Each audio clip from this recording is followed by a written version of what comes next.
Hey everyone, it's David. Welcome back to Maximum Arrowverse.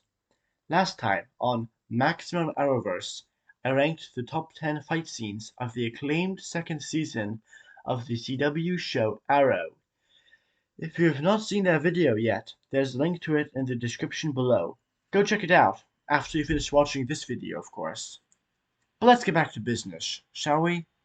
For this video, I'm going to rank the top 10 best fight scenes of the second season of Arrow. After the ranking, I'm going to give a brief update on the future of this channel, so stick around if you're interested. First, however, these fight scenes may or may not have spoilers, so here's that major spoiler warning. This is Arrow Season 2. Number 10. Arrow vs. Cyrus Gold, Round 1, Episode 8, The Scientist. When Oliver unknowingly goes after Brother Blood's Mercuro-infused henchman, it doesn't go well for him. This fight was short and brutal as Oliver was completely outmatched at every point in the fight. Luckily for him, Gold was on the clock, or else it would have definitely ended much worse for him. Not that a little thing like that was going to stop the Arrow, however, and that leads us to number 9, Arrow v Cyrus Gold, Round 2, Episode 8, The Scientist. Near the very end of this episode, Oliver catches up to Gold again. This time, however, the fight does indeed go much worse for Oliver, as his skill is no match for Gold's enhanced abilities. Oliver is left on death's door, broken and battered. Better luck next time, Ollie. Number 8.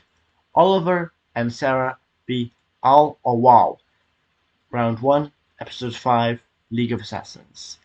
When Oliver Queen discovers Sarah Lance is still alive, he brings her back to the Queen Mansion. However, their time reminiscing is cut short by a member of the League of Assassins. It's an interesting fight because neither Oliver nor Sarah have their weapons or gear, which evens out the fight considerably. The main reason this fight scene is placed so low is because it was so very abrupt. Number 7.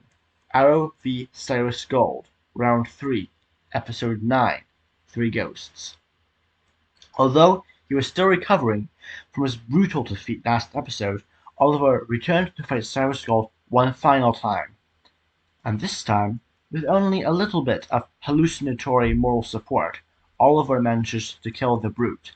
It's only a pity the writers didn't follow through and bring Gold back as Solomon Grundy. Ah well, at least the zombie got his due in Stargirl. Number 6. Nyssa arrives. Episode 13, Heir to the Demon. And so we viewers met the daughter of Ra's al Ghul. Well, the younger daughter of Ra's al Ghul, to be more specific. Anyway, this cold open perfectly introduced the character of Nyssa al Ghul. Even before her true identity was revealed, it was very quickly made very clear that she was a force to be reckoned with, and that her arrival in Starling City was bad news for Oliver and the rest of Team Arrow. Number 5. Arrow v Brother Blood, Episode 11, Blind Spot.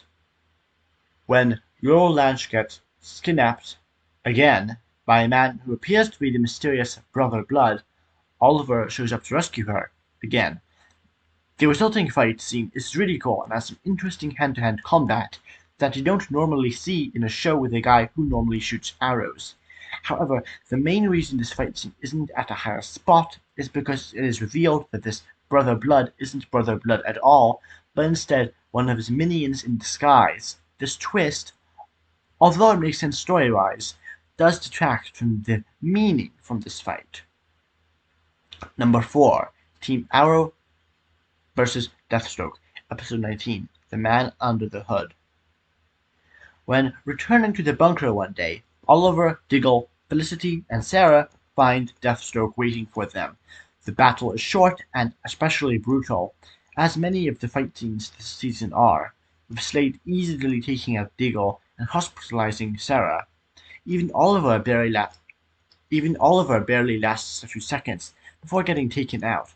It was a great way of showcasing how dangerous and powerful Slade really was, and it made it clear that, although he could have killed Team Arrow anytime he wanted to, he was fully invested in playing the long game.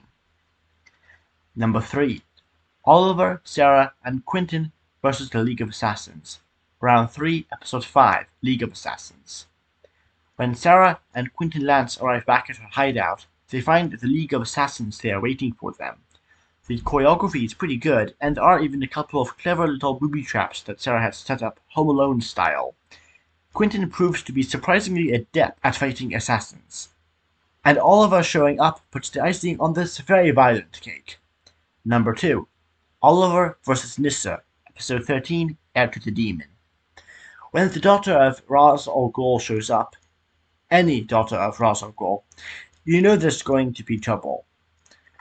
Nyssa's introduction was a great fight scene in itself, as previously mentioned, but this one easily claims the second spot on the list.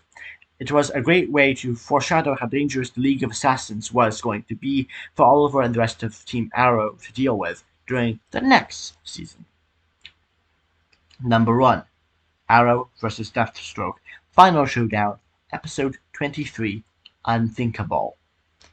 Now, we come to not only one of the best fight scenes in Arrow, but in fact, one of the best scenes across the very Arrowverse. I just have so much love for the scene. The choreography, the lighting, the acting, the stakes as Waller is about to drone Starling's city off the face of the map. It's also good. Of course, I would be very remiss indeed if I didn't mention that it also transitions to an entirely separate fight scene 5 years ago, when Oliver and Slade had their very first fight. And there's also the additional tension of Diggle and Lila rushing in with the Suicide Squad to stop Waller. A real great ending for a great season.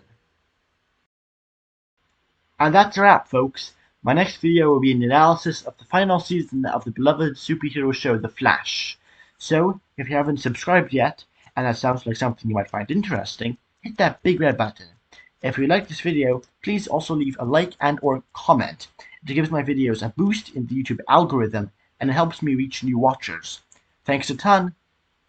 See you next time. David out. Well, not quite yet. So, as you might have noticed, my release schedule for the last month has been kind of, well, erratic. To combat this, I'm going to take a couple months break from uploading videos, so I can get plenty stored away so I can get back to a strict one video release per week. This does mean that my next video should come out by the 7th of May.